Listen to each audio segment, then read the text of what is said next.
este lugar. Hoy vamos a hablar de que todos tenemos un propósito en la vida. Y Dios tiene un propósito para tu vida.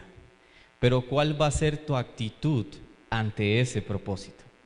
Hoy vamos a ver dos historias, o vamos a contrastar dos historias de dos personajes, y esto está en San Lucas capítulo 1. Vamos todos a San Lucas capítulo 1 y vamos a dar una pequeña introducción de lo que vamos a estudiar. Lucas capítulo 1. Cuando los tenemos decimos amén. De antemano le cuento que posiblemente esta sea mi última predicación en esta iglesia. Para la gloria de Dios, dentro de 2 semanas viajo a Puerto Rico a cumplir ese propósito que Dios tiene con mi vida. Quiero contarle una historia. Un día habían 3 árboles y el primer árbol dijo: ay, a mí me gustaría que me cortaran y que con mi madera hicieran un cofre y que dentro de ese cofre guardara tesoros preciosos. El segundo árbol dijo: uy, sí, a mí me gustaría que me cortaran y que con mi madera hicieran un barco inmenso y que transportara personas importantes. Y de pronto el tercer árbol dijo: a mí me gustaría que no me cortaran, sino que creciera y creciera y creciera, que creciera tanto que llegara hasta el cielo para poder habitar con el Señor. Un día llegan forasteros, empiezan y cortan el primer árbol, y con ese primer árbol hicieron un comedero de animales. Y entonces el árbol dijo: ay, lástima, yo quería que en mí guardaran tesoros valiosos. Llegan y cortan el segundo árbol y con su madera hacen una pequeña barquita. Y el árbol dice: ah, lástima, mi propósito era que fuera un gran barco y transportara personas valiosas. Y llegan y cortan el tercer árbol y solamente lo cortaron y lo dejaron ahí en reglas, en horcones. Y el árbol dice: lástima, yo quería llegar tan alto para lograr tocar al Señor. En esta mañana vamos a ver la historia y al final le contaré cuál es la conclusión de esta historia. Vamos a ver la historia de Zacarías y María y vamos a hacer un complemento, vamos a hacer un contraste entre estas dos historias. Primero que nada, vamos a verlo en la carta en el Evangelio de San Lucas. En este Evangelio lo escribe Lucas y todos sabemos que Lucas era doctor. Además de eso, si leemos el capítulo 1, versículo 1, capítulo 1, dice así: pues que ya muchos han tratado de poner en orden la historia de las cosas que entre nosotros han sido ciertísimas. O sea, Lucas está diciendo, bueno, ya muchos se han dado el trabajo de poner en orden la historia de Jesús. Y mire lo que dice Lucas: tal como nos lo enseñaron los que desde el principio lo vieron con sus ojos. Se está refiriendo a los apóstoles, que los apóstoles lograron ver la historia de Jesús. Sigue diciendo, y fueron ministros de la palabra. Sabemos que los apóstoles fueron ministros de la palabra. Entonces, ¿qué hace Lucas? Vea lo que dice el 3. Me ha parecido también a mí, después de haber investigado, escuche bien, después de haber investigado con diligencia todas las cosas desde su origen, o sea, desde el nacimiento de Jesús, escribírtelas por orden, oh excelentísimo Teófilo. Según el comentario bíblico, Teófilo, Lucas, más que a una persona está hablando en general, a una nación, a un grupo de personas, no solo a un individuo. Lucas lo que está haciendo es tomándose el trabajo de recolectar diferentes testimonios de personas y compilándolos en un solo documento y haciendo un solo documento. Por eso usted analiza que Lucas es tan detallado. Ahora que hemos visto esto, quiero que notemos la historia de Lucas. En los días de Herodes, versículo 5, rey de Judea, un sacerdote llamado ¿cómo? A ver, ¿están conmigo leyendo? ¿Cómo se llamaba el sacerdote? Zacarías, de la clase de Abdías. Versículo 6, ambos eran justos, se refería a su esposa y a Zacarías. Ambos eran justos delante de Dios y andaban ¿cómo? Andaban irreprensibles en todos los mandamientos y ordenanzas del Señor. Lo que tenemos que notar aquí es que esta pareja eran irreprensibles, guardaban los mandamientos, pero eso no asegura que le falte su fe en algún momento. Sigamos leyendo. Ambos eran justos delante de Dios. Perdón, versículo 7. Pero no tenían hijo, eran justos, pero no tenían hijos, porque Elizabeth era ¿qué? Estéril, y ambos eran ya de edad avanzada.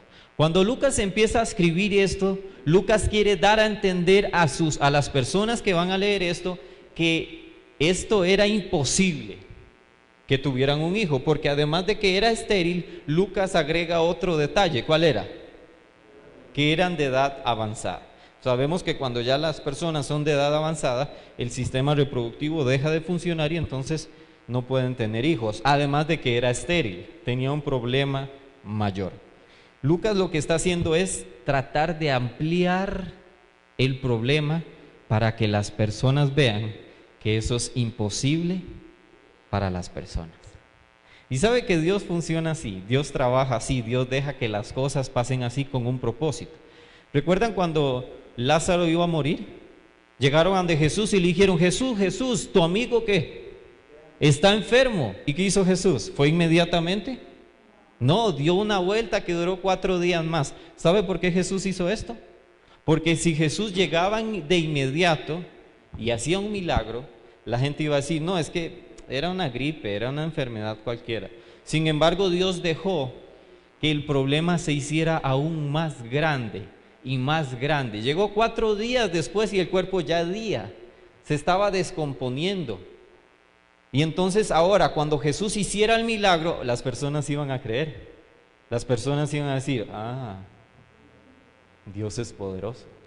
¿Y sabe que en su vida Dios actúa igual? Dios deja que los problemas crezcan en su vida, que las dificultades se hagan más grandes, que para cuando Dios quiera actuar en tu vida, usted le crea y usted diga: wow, Dios es poderoso. Entonces, cuando sus problemas crezcan y su vida se vuelva más complicada, simplemente espere y confíe, porque Dios va a actuar. Amén.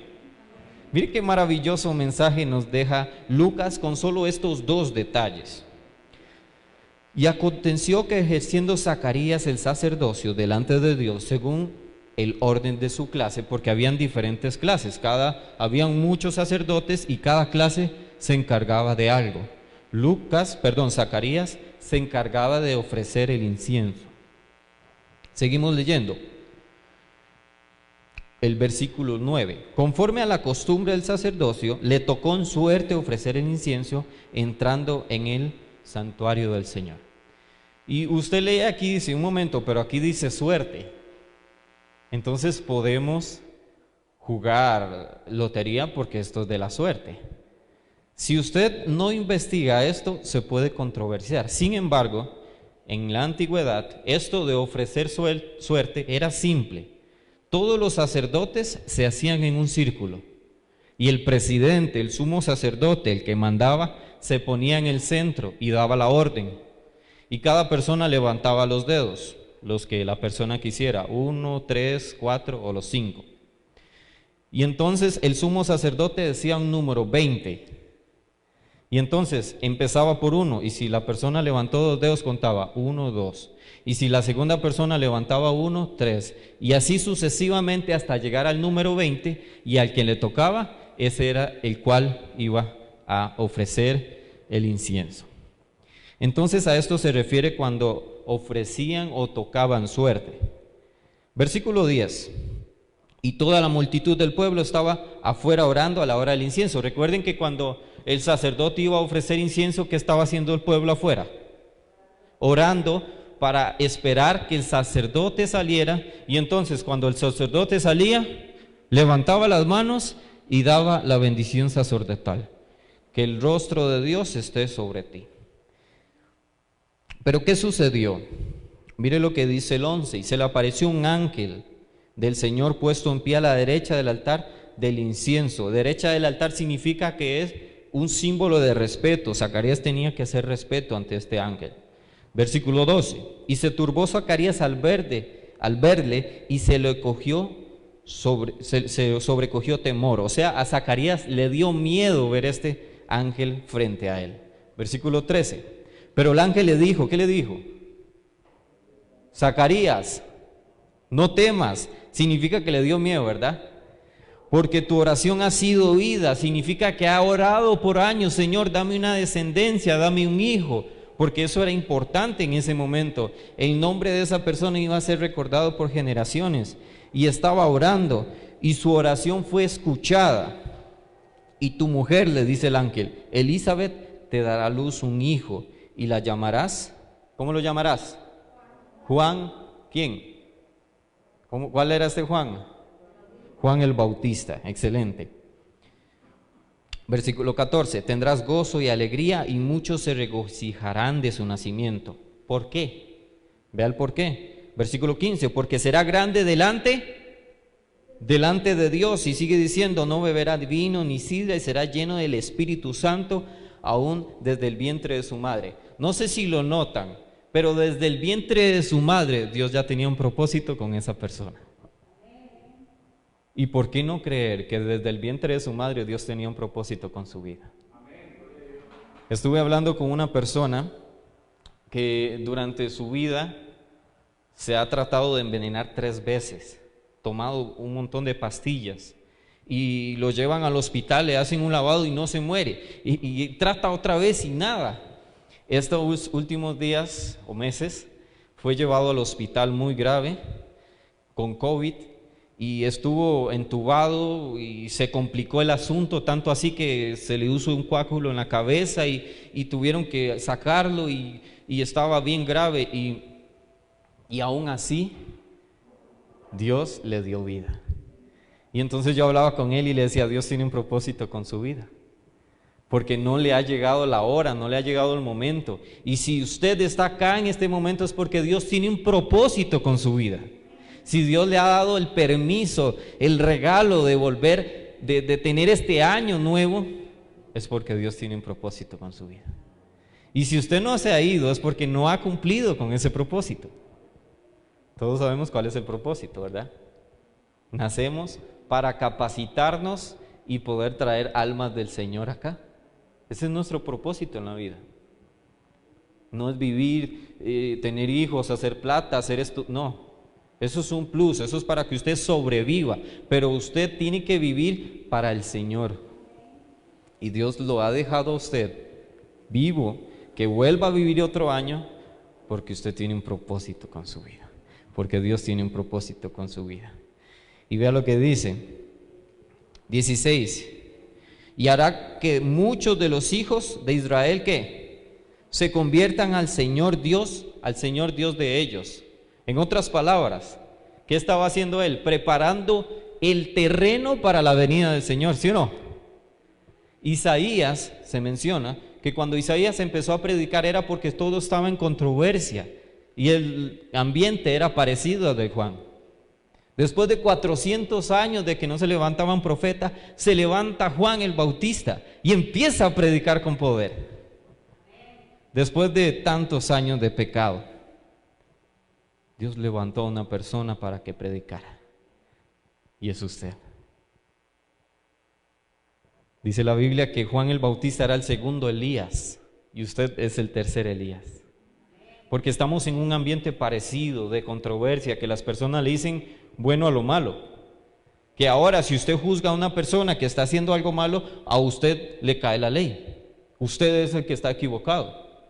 Estamos en un mundo en que a los niños le están metiendo filosofías para que piensen que en el futuro todo va a ser normal, que lo malo todo va a ser normal. Y si usted va y ataca a estos niños, los trata de disciplinar, no puede, porque los derechos usted los está infringiendo, los derechos de esa persona. En otras palabras, estamos en un ambiente parecido al del primero y segundo Elías. Vamos a continuar. En el versículo 17, y si usted tiene miedo Si usted dice, no, es que como yo me voy a levantar y predicar del Señor, como lo hizo los segundos, el primer y segundo Elías, ¿cómo me voy a levantar y predicarle a las personas que no hagan eso? Si usted tiene miedo, lea este versículo conmigo, versículo 17. E irá delante de él, o sea, de Juan el Bautista, con el poder, con el espíritu y el poder de Elías, para hacer volver los corazones de los padres a los hijos y de los rebeldes a la prudencia de los justos, para preparar al Señor un pueblo, ¿qué? Bien dispuesto. Si usted tiene miedo, si usted le da miedo, temor, todas esas personas allá afuera, lea este versículo y diga, Dios me va a dar poder. Seguimos. 18, dijo Zacarías al ángel, ¿en qué conoceré esto? Primero que nada tuvo temor. Zacarías tuvo miedo. Y después le dijo al ángel, ¿cómo va a ser esto? ¿Cómo van a ser un hijo con gran poder y predicarle a las personas? ¿Y qué añadió? Porque yo soy viejo y mi mujer es de edad avanzada. ¿Qué estaba haciendo Zacarías en este momento? Limitando el poder de Dios. Estaba diciendo, no, está bien, pero está complicado porque yo soy de edad avanzada, mi esposa también, y mi esposa es estéril. O sea, no estaba viendo el poder de Dios, sino estaba limitando el poder de Dios. Y a veces nosotros hacemos eso, ¿sí o no? Decimos, no, es que este problema es muy grande. No, es que esta enfermedad. Usted no tiene que limitar el poder de Dios. Y si usted no cree en el poder de Dios, vea lo que le pasó a Zacarías.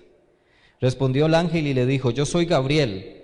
De paso, Gabriel se le apareció 5 siglos antes a Daniel. Yo soy Gabriel que estoy delante de Dios y he sido enviado a hablarte y darte estas buenas nuevas. Y ahora quedarás mudo y no podrás hablar hasta el día en que esto se haga, por cuanto no creíste mis palabras, las cuales se cumplirán a su tiempo. Si usted no cree en la palabra del Señor, el Señor le va a decir, te pasará esto y verás que esto se va a cumplir, porque el poder de Dios es infinito. Para Dios no hay nada imposible.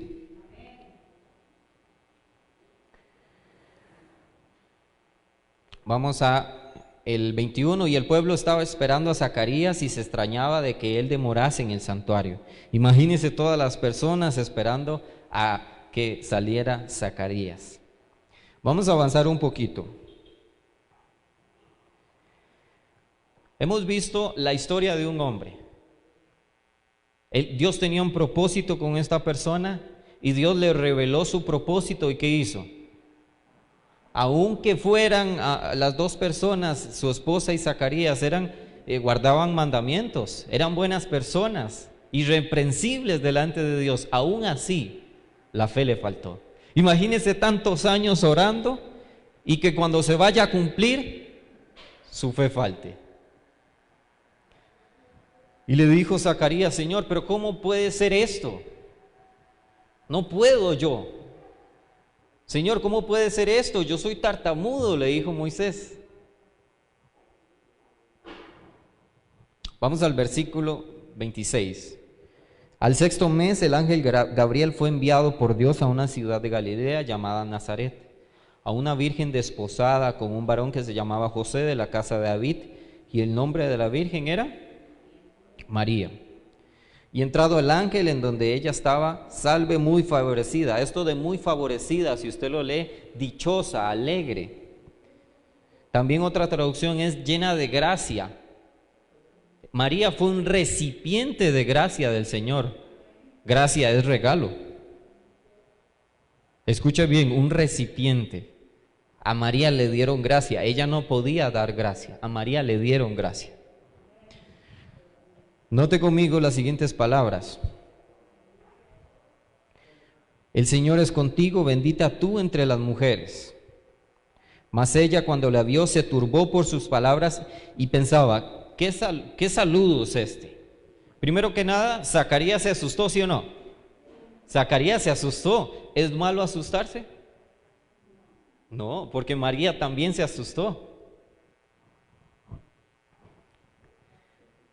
Y vea lo que sigue diciendo. Entonces el ángel le dijo: María, no temas, porque has hallado gracia delante de Dios. Y ahora concebirás en tu vientre y darás a luz un hijo y llamarás su nombre Jesús. Y este será grande y será llamado Hijo del Altísimo. Y el Señor Dios le dará el trono de David, su padre. Y reinará, vea lo que sigue diciendo, sobre la casa de Jacob para siempre, y su reino no tendrá fin. Vea lo que sigue diciendo. Y su reino no tendrá fin. Vamos a leer el versículo siguiente. ¿Quién me ayuda? 34. Alicia.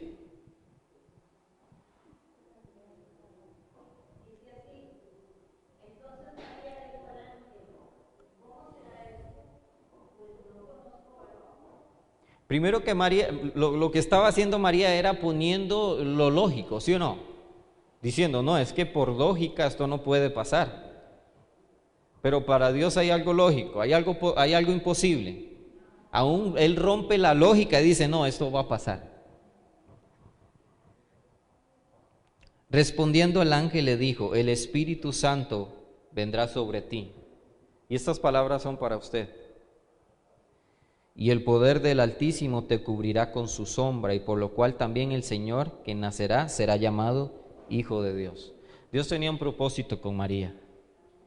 ¿Cuál era el propósito de María? Traer el Hijo que iba a salvar al mundo. Y María tuvo miedo, pero aún así le dijo, está bien. María tuvo miedo. Nosotros a veces tenemos miedo, porque Dios nos manda que digamos la verdad. Como decimos los ticos, sin pelos en la lengua. La verdad, esto es lo que dice la Biblia. Pero a veces nos da miedo. Podemos perder el trabajo, nos pueden demandar. Pero debemos ser valientes, porque el Espíritu del Señor estará sobre ti. Y el poder del Altísimo te cubrirá con su sombra. Si hacemos una investigación, la palabra poder en este versículo en griego significa dunamis. Y esto literalmente significa conectado con poder. Y para que estemos conectados con poder debe haber una fuente, ¿sí o no? Una fuente que nos dé ese poder. ¿Sabe quién es? Jesús. Jesús es la fuente de poder. Y si usted quiere poder para este nuevo año, que usted pueda cumplir con el propósito que Dios tiene para con su vida, usted tiene que ir a la fuente de poder. Usted tiene que dunamis, conectarse con el poder, conectarse con la fuente que es Jesús. Y vea lo que dice el 36, su testimonio es importante. Y he aquí tu parienta Elizabeth, ella también ha concebido hijo en su vejez. Y este es el 6º mes para ella, la que llamaban estéril. ¿Qué le está diciendo el ángel? Vea, para Eric fue posible cambiar de vida. Para Esteban, que estuvo borracho ahí en el suelo, fue posible cambiar de vida. Para usted también es posible cambiar de vida. ¿Y sabe cuál es la clave? Conectarse a la fuente de poder, que es Cristo. Si usted tiene una relación con Cristo, el poder no le va a faltar. Usted va a andar en el mundo predicando con poder, y aunque se desplomen los cielos, usted va a seguir predicando con poder.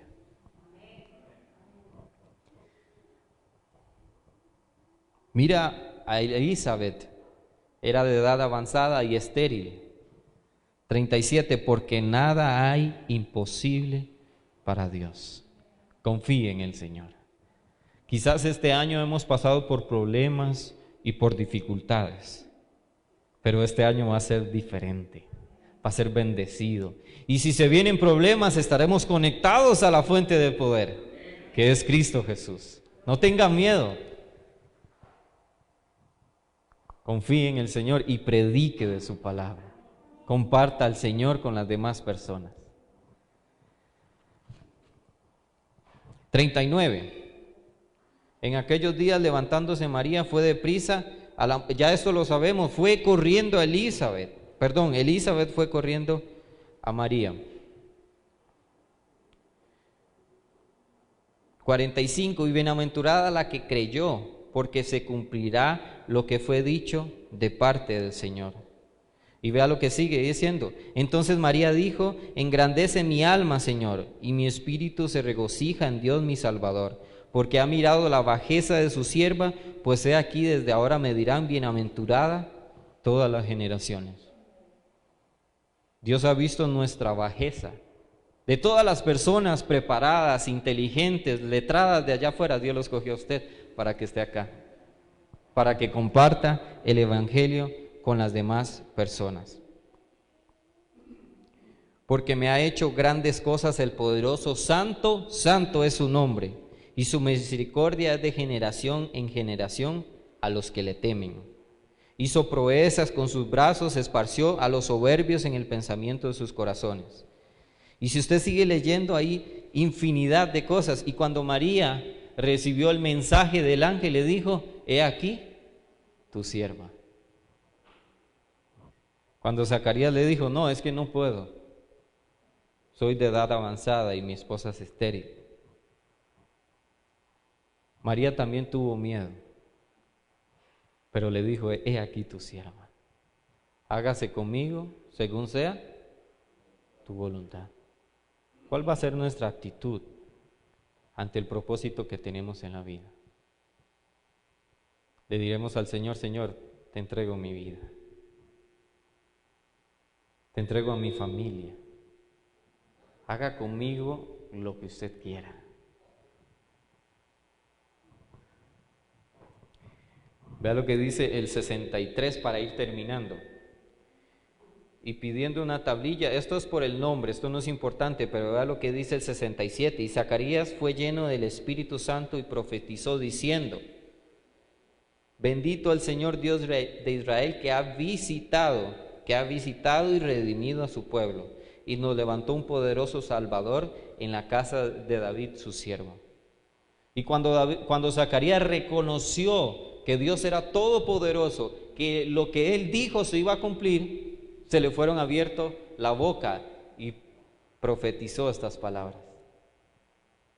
A veces nosotros tenemos que pasar por problemas, por pruebas, para que usted reconozca que Dios es todopoderoso. Muchas personas llevan palo y les va mal en la vida, y tratan de levantarse y les va mal en la vida, pero es porque no reconocen que Dios es todopoderoso. Cuando una persona tiene problemas y reconoce que Dios es todopoderoso,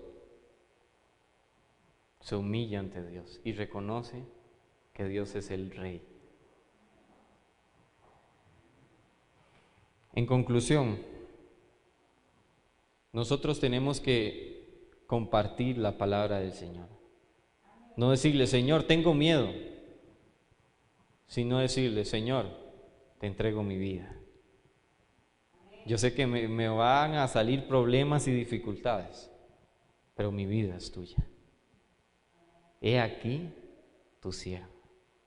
Los invito a que prefiramos a Cristo, a que Cristo sea nuestra fuente de poder.